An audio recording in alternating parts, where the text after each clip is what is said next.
Dzień dobry Państwu. So on this video, we're going to talk about choosing a country based on your budget for your further education or your study abroad program.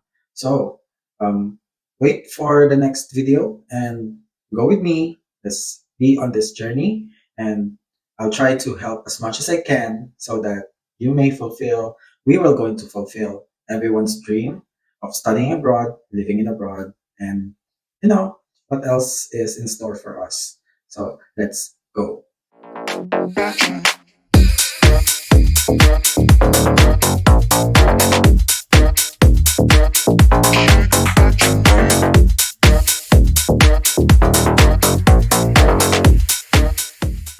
So again, video will be talking about choosing the best country for you based on your budget and your capacity. And maybe for sure, some things that will also help you decide which country and which school you're going to pursue in your career. So first, you have to check if the school has an English medium of instruction. If in case you don't speak the language, but if you do, then perhaps you can apply for that specific country, like Germany. Yes, I'm here in Poland, and the medium of instruction of our classes are basically in English. Although we have classes in Polish language, so that when we apply for work in the future, we would be able to speak the language as well, and we can have better opportunities for us in applying for corporate jobs, applying for offices that normally don't speak the language. And citizens of non-European Union countries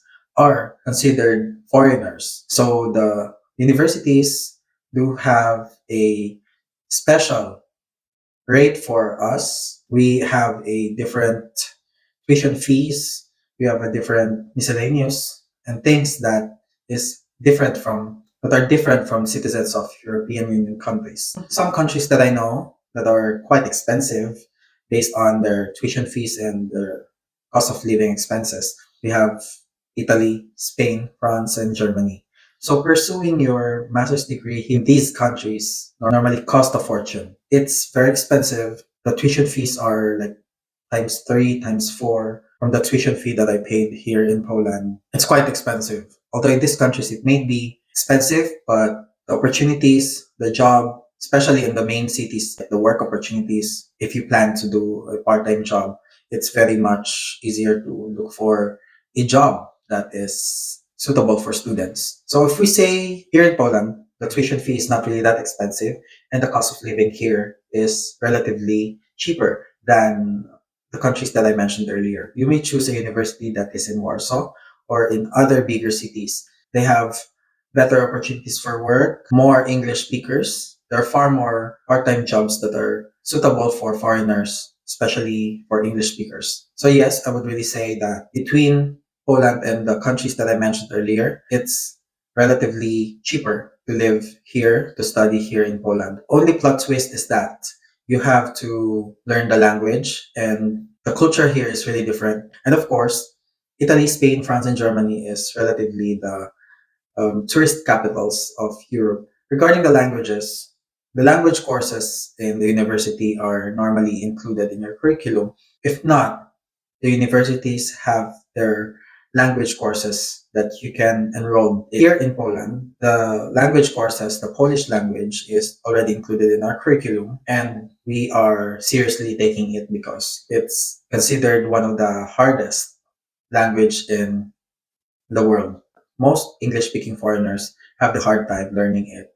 Even I myself took a very long time to learn how to speak the language. And even so, when I was learning the Polish language, I tend to set aside my English language so that I would be able to embrace the entire Polish language and even listening, writing, and reading their alphabets.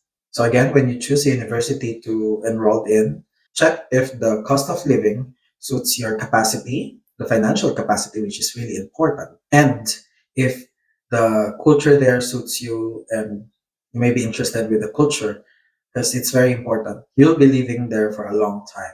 You'll be missing home. You'll be immersing to a different culture and you'll be dealing with new people. make sure that you're really interested with the culture, the country, and yes, it's the life in general. The language of the country is available in your curriculum. If not, are there any language courses that you can enroll in? There are also other options. If the university requires a language certification, you have to take language courses in your home country and have your certification. One example from my knowledge is Germany. Some universities in Germany or some colleges do require German language do require the German language upon enrolling or upon the assessment, because maybe the university in Germany speaks English, but it's not really that enough. So basically, you have to learn basic German language. I saw in the news that Germany offers scholarship for Filipinos, but the twist is they have to learn the German language from the Philippines, from back home. They're required to have a certification for that kind of language. And then after the language, they could just apply for the scholarship. Or your third option is you may choose a university that requires no certification of English language and just the certificate of medium of instruction from your previous college or previous baccalaureate degree, or if you finish another master's degree back home, yes, you just have to have the certificate of medium of instruction and no more, no less. No need for IELTS, no need for TOEFL.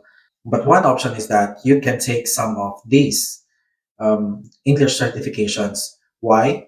You can use it when you apply for English jobs here in Poland or in Europe in general. Because if you want to teach English, these certifications will help you advance on the application process, the interview, and you have more advantage than those who doesn't have. So for scholarship, there are several scholarship that is available in Poland or in Europe. Some of it are offered after a semester, since you already have a record, or after a year.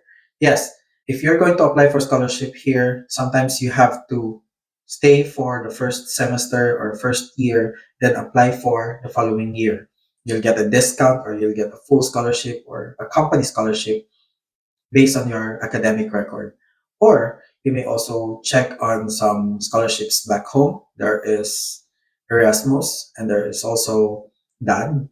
So for Erasmus, there are two options. First is you apply from your home country. Second is you apply from the university here in Europe. So for Erasmus, there are things that you have to consider, and it's actually available on this website. So you can check on it, read, and then maybe take a few research, watch some YouTube videos, and yes, that will help a lot. So basically, that's just everything about choosing the university that I think that fits for you. And I could say that when you choose a university here in Europe, you really have to research a lot. So you really have to compare the tuition fee, the the lifestyle, the country itself. Do a lot of research if it fits on your capacity and your budget. Not just the tuition fee, but also the cost of living, the work opportunity, the acceptance of people to international students, to foreigners. Are they friendly? Are they accepting? So yes, that's mainly the things that you have to consider when you apply or when you choose a country, choose a university. In my previous blog, I had a summary of what this blog is all about. So on the next blog, we are going to talk about how to realize your dreams in pursuing your education here. So there are so many things actually. So we'll be talking about educational consultancy firms, doing it yourself, or we'll be having tips and more topics about applying a university. So stay tuned and maybe check my other blogs so that we will be more connected and yes, manifest all the process. God bless. Kuya Badso.